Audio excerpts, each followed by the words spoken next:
నమస్తే, నేను సునీత. తెలంగాణ ఎక్స్‌ప్రెస్ కి స్వాగతం. బులెటిన్లో ముందుగా హెడ్లైన్స్ చూద్దాం. తెలంగాణకు గ్లోబల్ ల్యాండ్ మార్క్ చార్మినార్ రాజముద్ర నుంచి తీసేయడంపై కేటీఆర్ ఆధ్వర్యంలో నిరసన. పత్తి విత్తన దుకాణాల ముందు నో స్టాక్ బోర్డులు, ఆదిలాబాద్లో రైతుల రాస్తారోకో.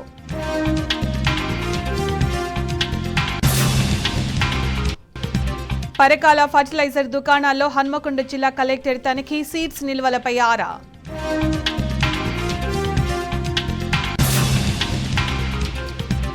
తాగునీటి కోసం ఖాళీ బిందెలతో రోడ్డెక్కిన మహిళలు, భద్రాద్రి కొత్తగూడెం జిల్లా వినోబా నగర్లో ఆందోళన.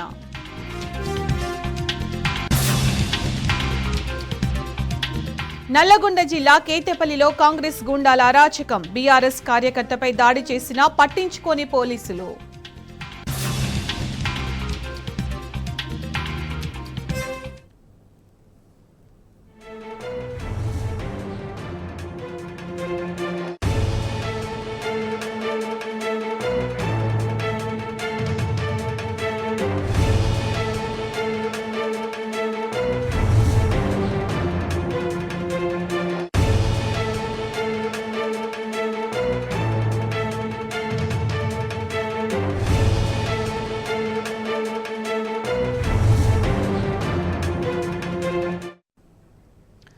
తెలంగాణ రాష్ట్ర చిహ్నం ఆవిష్కరణ వాయిదా పడింది. చిహ్నం మార్పుపై పెద్ద ఎత్తున వ్యక్తమైన నిరసనలతో రేవంత్ సర్కార్ పునరాలోచన చేసింది. చిహ్నంలోని కాకతీయుల తోరణం, చార్మినార్ తొలగింపుపై పెద్ద ఎత్తున అభ్యంతరాలు వ్యక్తమయ్యాయి. చిహ్నంలోని మార్పును తీవ్రంగా వ్యతిరేకించిన బీఆర్ఎస్ కవులు, కళాకారులు తీవ్రంగా వ్యతిరేకించారు.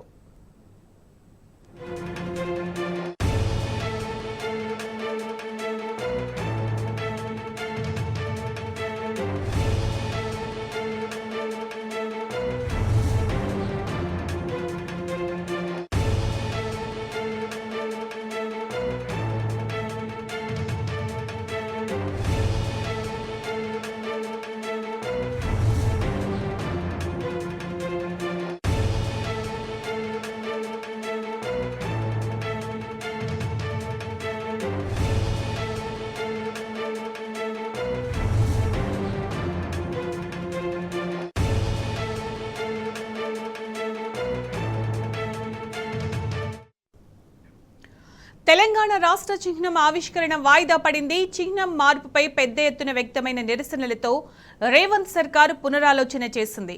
చిహ్నంలోని కాకతీయుల తోరణం, చార్మినార్ తొలగింపుపై పెద్ద ఎత్తున అభ్యంతరాలు వ్యక్తమయ్యాయి. చిహ్నంలోని మార్పును బీఆర్ఎస్ కవులు, కళాకారులు తీవ్రంగా వ్యతిరేకించిన విషయం తెలిసిందే.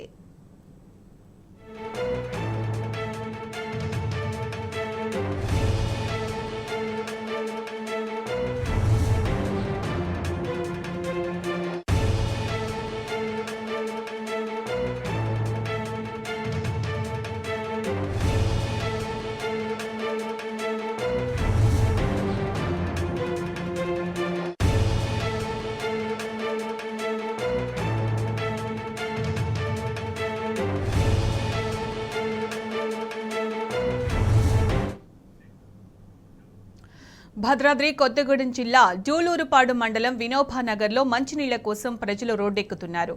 గత 20 రోజులుగా త్రాగునీరు రావడం లేదని ఖాళీ బిందెలతో రోడ్డుపై బైఠాయించి నిరసన తెలిపారు. దీంతో కిలోమీటర్ల మేర భారీగా ట్రాఫిక్ జామ్ అయింది. కాంగ్రెస్ పాలనలో మంచినీరు దొరకడం లేదని ప్రభుత్వంపై జనం మండిపడ్డారు. తమ ఇబ్బందులను అధికారులకు ఎన్నిసార్లు చెప్పినా పట్టించుకోవడం లేదని ప్రజలు ఆగ్రహం వ్యక్తం చేస్తున్నారు.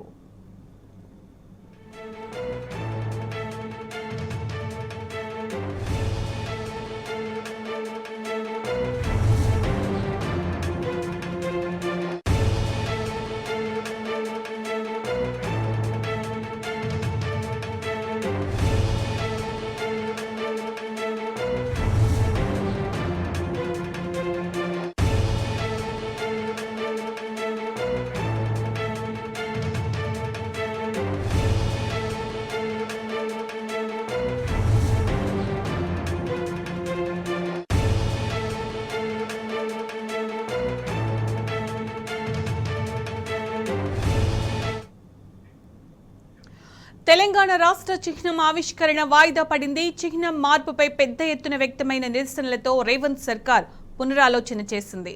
చిహ్నంలోని కాకతీయుల తోరణం, చార్మినార్ తొలగింపుపై పెద్ద ఎత్తున అభ్యంతరాలు వ్యక్తమయ్యాయి. చిహ్నంలోని మార్పును బీఆర్ఎస్ కవులు, కళాకారులు తీవ్రంగా వ్యతిరేకించిన విషయం తెలిసిందే.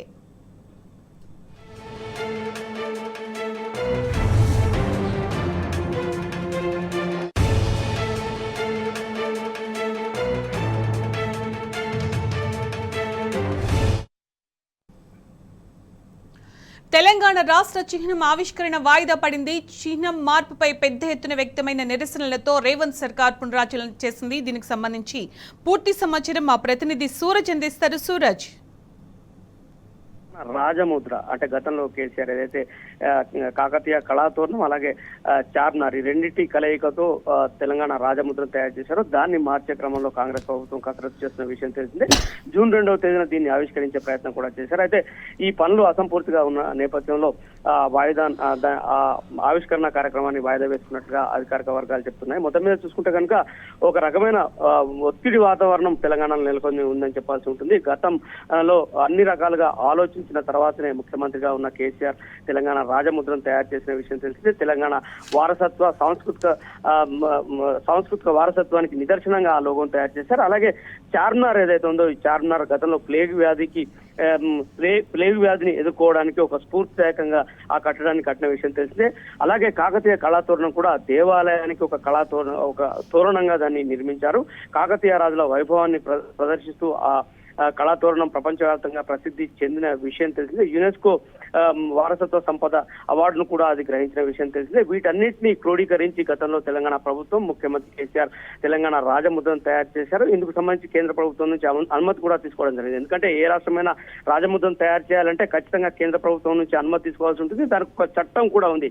ఆ చట్టానికి అనుగుణంగా ఈ రాజముద్రను తయారు చేసి కేంద్రం నుంచి అనుమతి తీసుకున్న తర్వాతనే ఈ రాజముద్రను తెలంగాణ ప్రభుత్వం తెలంగాణ రాష్ట్రానికి కోసం కేటాయించడం జరిగింది. దీన్ని మార్చే క్రమంలో కాంగ్రెస్ అధికారంలోకి వచ్చిన తర్వాత కసరత్తును ప్రారంభించిన విషయం తెలిసిందే. ప్రధానంగా రేవంత్ రెడ్డి దీనిపైన దృష్టి సారించారు. రాచరిక పోకడలు ఉన్నాయని చెప్పేసి ఒక మిషన్ ను చూపించి ఒక కారణాన్ని చూపించి తెలంగాణ లోగోను మార్చే క్రమంలో వాళ్ళు కసరత్తు చేసే ప్రయత్నం జరిగింది. అయితే దీంట్లో సాంకేతికంగా అనేక రకాలైన ఇబ్బందులు ఉన్న నేపథ్యంలో ప్రస్తుతానికి కాంగ్రెస్ ప్రభుత్వం ఈ కార్యక్రమాన్ని వాయిదా వేసుకున్నట్లుగా మనకు అధికార వర్గాల నుంచి అందుతున్న సమాచారాన్ని బట్టి తెలుస్తుంది. అయితే ఇందుకు సంబంధించి మంత్రివర్గ సమావేశంలో కూడా ఒక నిర్ణయం జరిగినట్టుగా కూడా మనకు అందుతున్న వార్తలను బట్టి తెలుస్తుంది. ఒకవేళ మంత్రివర్గ సమావేశంలో నిర్ణయం జరిగితే కనుక మరి ఎట్లాంటి భవిష్యత్ కార్యాచరణ కాంగ్రెస్ అవలంబించబోతుంది. ఎందుకంటే దీనికి సంబంధించిన ఒక చట్టం ప్రత్యేకించి ఉంది. లోగో ఆషామాషిగా తయారు చేసే విధానం కాదు. కేంద్ర ప్రభుత్వం తయారు చేసిన చట్టానికి లోబడి ఈ రాజముద్ర తయారు చేయడం ఉంటుంది. ఈ రాజముద్ర ఒకసారి తయారు చేసిన తర్వాత దీన్ని మార్చాలంటే మళ్ళీ కేంద్ర ప్రభుత్వం నుంచి అనుమతి తీసుకోవాల్సి ఉంటుంది. ఈ నేపథ్యంలోనే ఒకవేళ కేబినెట్ మంత్రివర్గ సమావేశం నిర్ణయం చేస్తే కనుక ఇలాంటి కార్యాచరణను కాంగ్రెస్ ప్రభుత్వం దీన్ని మార్చే క్రమంలో అవలంబిస్తుందనే దానికి సంబంధించి కొంత సంశయాలు నెలకొని ఉన్న పరిస్థితి కనిపిస్తుంది. ఏదేమైనప్పటికీ కూడా జూన్ 2 తెలంగాణ ఆవిర్భావ దినోత్సవం రోజు లోగో ఆవిష్కరణ కార్యక్రమాన్ని కాంగ్రెస్ ప్రభుత్వం వాయిదా వేసింది. ఆ రోజు తెలంగాణ జాతీయ గీతాన్ని మాత్రమే ముఖ్యమంత్రి రేవంత్ రెడ్డి ఆవిష్కరిస్తారని చెప్పేసి కూడా అధికారిక వర్గాల నుంచి అందుతున్న సమాచారాన్ని బట్టి తెలుస్తుంది. ప్రజల ఆకాంక్షలకు అనుగుణంగా ఆనాడు ఏదైతే కేసీఆర్ ఈ తెలంగాణ రాష్ట్రం కోసం కొట్లాడి తెలంగాణ రాష్ట్రాన్ని సాధించి ఆ తర్వాత అనేక అభివృద్ధి సంక్షేమ కార్యక్రమాలను తీసుకోవడం జరిగింది. అలాగే ఈ లోగో లాంటి అనేక సాంస్కృతిక కార్యక్రమాలను కూడా ఆనాడే ముఖ్యమంత్రి కేసీఆర్ చాలా దూరదృష్టితో ఆలోచించి నిర్ణయాలు చేయడం జరిగింది. ఇందుకు సంబంధించి ప్రత్యేకించి కూడా ఒక చట్టం ఉన్న నేపథ్యంలో ఈ రాజముద్రను మార్చే క్రమంలో కొన్ని వివాదాలు నెలకొన్నాయి. ఇందుకు సంబంధించి కూడా బీఆర్ఎస్ శ్రేణులు పెద్ద ఎత్తున రాష్ట్ర వ్యాప్తంగా ఉద్యమం చేసిన పరిస్థితి కనిపించింది. అటు వరంగల్లో పెద్ద ఎత్తున కూడా ఉద్యమం జరిగింది. ఇవాళ చార్మినార్ దగ్గర కూడా పెద్ద ఎత్తున బీఆర్ఎస్ శ్రేణులు, కేటీఆర్ లాంటి వాళ్ళు కూడా పెద్ద ఎత్తున ఆందోళన కార్యక్రమాలు చేశారు. ఈ నేపథ్యంలో కొంత ఒత్తిడికి తలొగ్గి కాంగ్రెస్ ప్రభుత్వం ఈ నిర్ణయాన్ని వాయిదా వేసిందని చెప్పేసి కూడా ఒక వాదన బలంగా వినిపిస్తోంది. Sunitha. Right Suraj, thank you.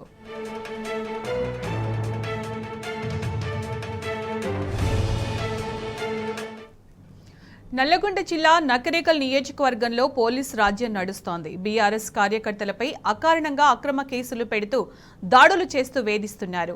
Congress MLA పురోద్బలంతోనే ఈ దాడులు జరుగుతున్నాయని అంటున్నారు.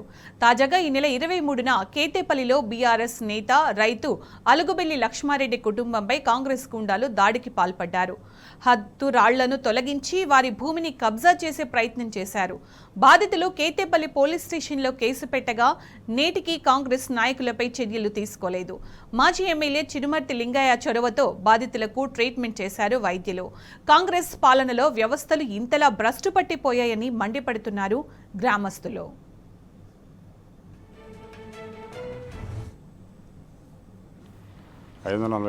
సర్వే నెంబర్ ఐ భాగంలో 5 ఎకరాల 9 గుంటల కబ్జా ఉండి పట్టా కలిసి ఉన్నాము. మా యొక్క భూమికి పక్కగల రైతు అయినటువంటి అలుగువెల్లి యాదగిరెడ్డి, అలుగువెల్లి సంజయ్ రెడ్డి మరియు వాళ్ళ పాలలు అయినటువంటి అలుగువెల్లి రామచంద్రారెడ్డి, అలుగువెల్లి కేశవరెడ్డి వాళ్ళందరూ కలిసి మాపై కక్షాపూరితంగా కక్ష సాధింపు చర్యల భాగంగా మా యొక్క భూమిని కబ్జా చేస్తానికి ప్రయత్నిస్తున్నారు. ఇదివరకే 2-3 సార్లు పంచాయతీ పెట్టగా వాళ్ళు రాలేదు. మరి మా గట్టు చక్కగా చూసుకుందామని పిలిచినా కూడా ఎన్నడూ స్పందించలేదు. పైగా మాదే భూమి కొంచెం కబ్జా చేస్తున్న విషయం కూడా పెద్ద మనుషులకు గతంలో చెప్పాము. మాదే ప్రభుత్వం మాదే నడుస్తుందని చెప్పేసి మాపై దాడికి ప్రయత్నించినారు. ఇంకా మళ్ళా వాళ్ళ భూమి మేము సరి చేసుకుందామని చెప్పేసి ఏమో ఎస్ఐకి చెప్పేసి మా భూమిలో గిట్టురాలను తొలగించి మా భూమిలో మా కబ్జాలో ఉన్నటువంటి భూమిలోకి ప్రవేశించి వాళ్ళు ఇష్టరీతిన రాళ్ళు పాదుకుంటానికి ప్రయత్నిస్తే అడ్డు వచ్చినందుకు మాపై దాడి చేసినారు. మళ్ళీ దానిలో భాగంగానే కన్ను ఒక దెబ్బ తగిలింది. ఆ ఇన్సిడెంట్ తర్వాత మేము వెళ్ళి కేతపల్లి పోలీస్ స్టేషన్ ఫిర్యాదు చేసి సార్ వాళ్ళకి చెప్పి మేము నల్గొండ నకరికల్ హాస్పిటల్కి వెళ్ళినాము. దాని తర్వాత గాయాల దృష్ట్యా మమ్మల్ని నల్గొండ గొల్లగూడ హాస్పిటల్కి రిఫర్ చేసినారు.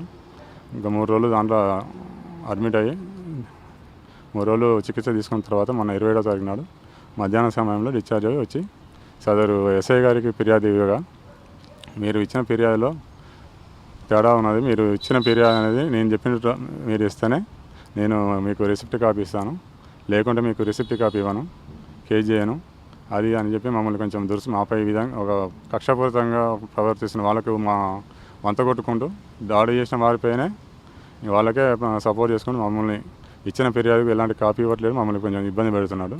దీంతో ప్రధాన కారణం మా ఊరి కాంగ్రెస్ నాయకులు ప్లస్ దాంట్లో ముఖ్యంగా వేముల వీరేశం అనుచరుడైనటువంటి వీరం జానరెడ్డిది. వాళ్ళే మమ్మల్ని ఏ విధంగా పోలీస్ స్టేషన్ ఎంక్వైరీ చేయకుండా చేస్తున్నారు. సిబ్బందిపై ప్రెషర్ ఉందని వాళ్ళు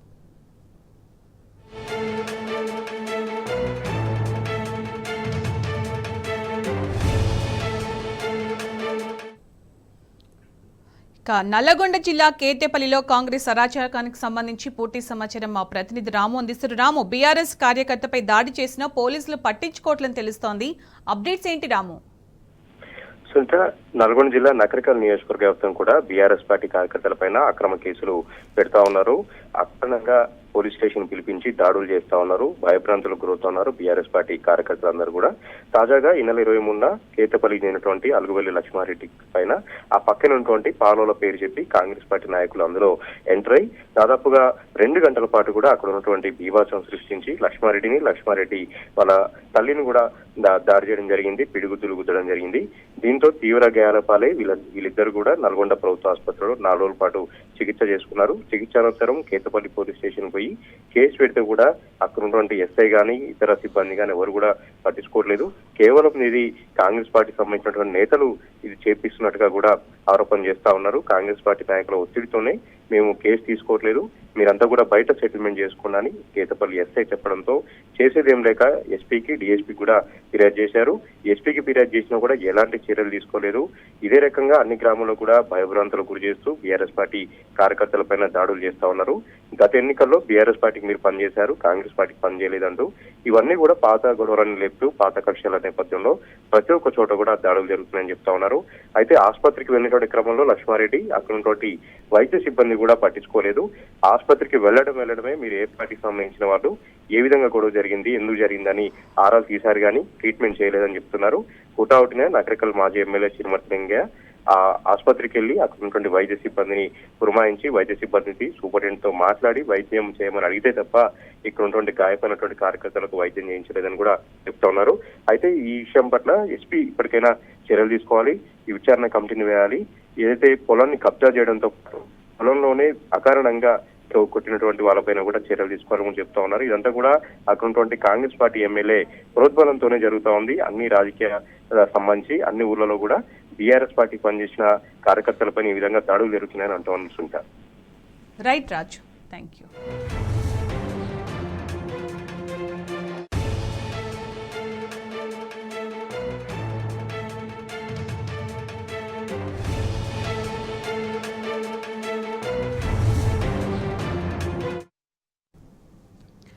కాంగ్రెస్ పాలనలో రైతులు అష్టకష్టాలు పడుతున్నారు. ఆదిలాబాద్ జిల్లాలో పత్తి విత్తనాల కోసం రైతులు ఆందోళనలు కొనసాగుతున్నాయి. 3 రోజులుగా పత్తి విత్తనాల కోసం పడిగాపులు కాస్తున్న రైతులకు విత్తన వ్యాపారులు మొండి చేయి చూపించారు. షాపుల ఎదుట నో స్టాక్ బోర్డులు పెట్టడంతో రోడ్డుపై బైఠాయించి ధర్నాకు దిగారు రైతులు. బీఆర్ఎస్ హయాంలో రైతులకు ఎలాంటి ఇబ్బందులు రాలేదని, కానీ కాంగ్రెస్ ప్రభుత్వం వచ్చిన 6 నెలల్లోనే అన్నదాతలు అష్ట కష్టాలు పడుతున్నారని మండిపడ్డారు. దీనిపై మరింత సమాచారాన్ని మా ప్రతినిధి రాజు అందిస్తారు. పత్తి రైతులు రోడ్డెక్కారు. గత 3 రోజులుగా కూడా పత్తి విత్తనాల కోసం పడిగాపులు కడుతున్న రైతులు ఈ రోజు పంజాబ్ చౌక్ లో రోడ్డెక్కడం జరిగింది. ఏ విత్తనం దుకాణం మీద చూసినా నో స్టాక్ బోర్డు కనిపించడంతో ఒకసారి ఆగ్రహించిన రైతులు పంజాబ్ చౌరస్తాలో ఉన్న రోడ్డుపై బైఠాయించడం జరిగింది. రైతుల ఆందోళనపై మరిన్ని విషయాలను ఇక్కడ రైతులను అడిగి తెలుసుకునే ప్రయత్నం చేద్దాము. సార్ చెప్పండి, అధికారులు ఏమంటున్నారు, పత్తి విత్తనాల దుకాణ డీలర్లు ఏమంటున్నారు పత్తి విత్తనాలు అందించడంలో? లేవంటున్నారు సార్.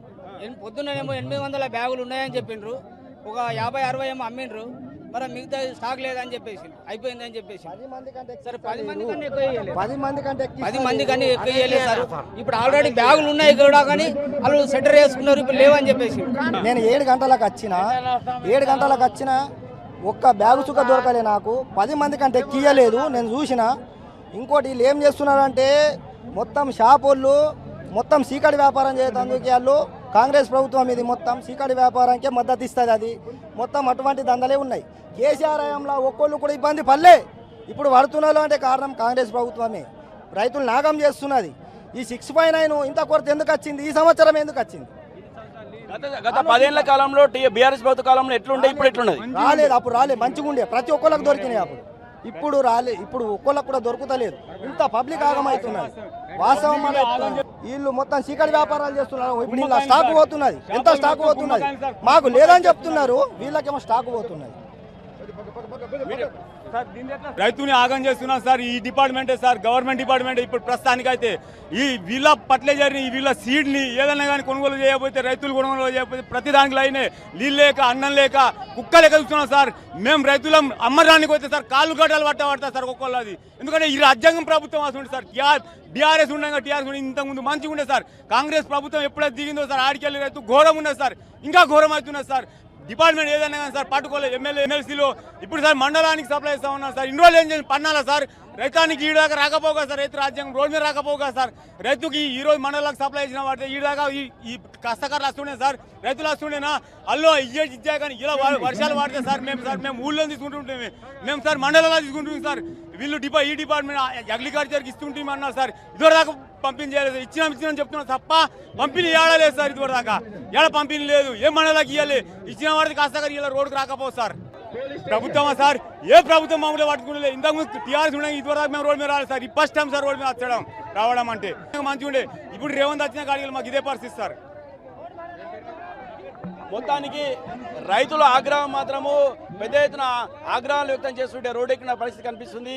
ఇప్పటికైనా ప్రభుత్వం మాత్రము ఈ సకాలంలో పత్తి విత్తనాలను పంపిణీ చేయాలని ప్రధానంగా ఈ రైతులు డిమాండ్ చేయడం జరుగుతుంది.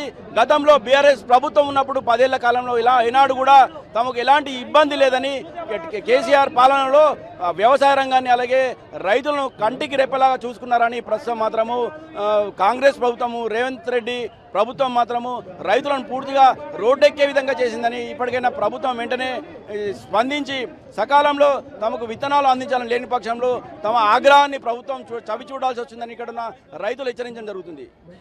వీడియో పవన్తో రాజు, టీ న్యూస్, ఆదిలాబాద్ జిల్లా నుంచి. హనుమకొండ జిల్లా పరకాలలోని ఫర్టిలైజర్ షాపులను అధికారులతో కలిసి కలెక్టర్ సిక్తా పట్నాయక్ తనిఖీ చేశారు. ప్రైవేట్ డీలర్స్, ప్రభుత్వ ఏజెన్సీల వద్ద ఉన్న విత్తన నిల్వలను పరిశీలించారు. రైతులకు సరిపడా పత్తి విత్తనాలు, మిరప విత్తనాలు ఏ మేరకు ఉన్నాయో అడిగి తెలుసుకున్నారు. జేడీ గారు, ఏడీ గారు, ఏఓస్ అందరూ కూడా ఇన్స్పెక్షన్ చేయడం జరిగింది. మేమందరూ ఈరోజు సీడ్ ప్రైవేట్ డీలర్స్, తర్వాత మన గవర్నమెంట్ ఏజెన్సీస్ దగ్గర కూడా స్టాక్ పొజిషన్ చూసాము, స్టాక్ రిజిస్టర్స్ చూసాము, regular inspections by agriculture officers అవి అన్నీ కూడా రిజిస్టర్ ఇన్స్పెక్షన్ చేయడం జరిగింది. ముఖ్యంగా మనకు మ్యాటర్ ఆఫ్ ఇన్స్పెక్షన్ ఏమంటే సఫిషియెంట్ సీడ్స్ ఉన్నాయా లేదా అవి అన్నీ మొత్తం జిల్లా పొజిషన్లో కూడా రివ్యూ చేయడం జరిగింది. కాటన్ సీడ్స్, చిల్లీ సీడ్స్ అవి అన్నీ చూస్తే లాస్ట్ ఇయర్ కన్జంప్షన్ ప్యాటర్న్ ప్రకారం కూడా సఫిషియెంట్గా పొజిషన్ చేయడం జరిగింది. At the same time daily మాకు కమిషనర్ అగ్రికల్చర్ ఆఫీస్ నుంచి వీళ్ళు డైలీ కూడా రివ్యూ చేస్తున్నారు కలెక్టర్స్ అండ్ అగ్రికల్చర్ ఆఫీషియల్స్తో. ఎక్కడైనా ఒక చిన్న ఇష్యూ వస్తే కూడా మేము డెఫినెట్లీ రిపోర్ట్ చేసేసి అక్కడ నుంచి ఫ్రెష్ బ్యాచ్ కూడా తెప్పిస్తాము. That is point number 1. Point number 2, ఒక గ్రీన్ మన్యూర్ డాంచా గురించి కూడా కొంచెం అది కూడా నెక్స్ట్ 10 days వరకు పీరియడ్ ఉంటుంది కాబట్టి మేము కూడా ఇంకొక లాట్ రావడానికి ఇప్పుడు నెక్స్ట్ 2-3 days ఇంకొక లాట్ వస్తుంది అని జేడీ గారు తెలియజేశారు. సో ఇది రెండు చూసేసి సఫిషియెంట్ ఉంటాయి, ఇంకా డిమాండ్ ఉంటే అవి అన్ని కూడా మేము డెఫినెట్లీ తెప్పిస్తాము. We are all on alert. ఒక టాస్క్ ఫోర్స్ కూడా ఫామ్ చేసాము at zilla level. Many teams ఇప్పుడు తిరుగుతున్నాయి, police department, agriculture department, seed certification agency, వీళ్ళందరూ మనం తిరిగి డెఫినెట్లీ నకిలీ విత్తనాల పైన స్ట్రిక్ట్ చర్యలు తీసుకుంటాము. ఎట్టి పరిస్థితుల్లో అవి అది అలౌ చేయలేం. అండ్ లాస్ట్ ఇయర్ కూడా పోలీస్ డిపార్ట్మెంట్తో బాగా కోఆర్డినేషన్ చేసేసి చాలా కేసెస్ కూడా బుక్ చేయడం జరిగింది. ఈ సంవత్సరం జల్సాలకు అలవాటు పడి దొంగతనానికి పాల్పడ్డ ఓ వ్యక్తిని జనగాం పోలీసులు అరెస్టు చేశారు. ఉత్తరప్రదేశ్కు చెందిన సోను యాదవ్ అనే వ్యక్తి హెచ్డిడి ఆపరేటర్గా ఓ కంపెనీలో పనిచేస్తున్నాడు. అయితే కంపెనీకి చెందిన 15 లక్షల విలువైన డీజీ ట్రాక్ మిషన్ను దొంగతనం చేశాడు. కంపెనీ యాజమాన్యం ఫిర్యాదు మేరకు కేసు నమోదు చేసిన పోలీసులు సోనుని అరెస్టు చేశారు.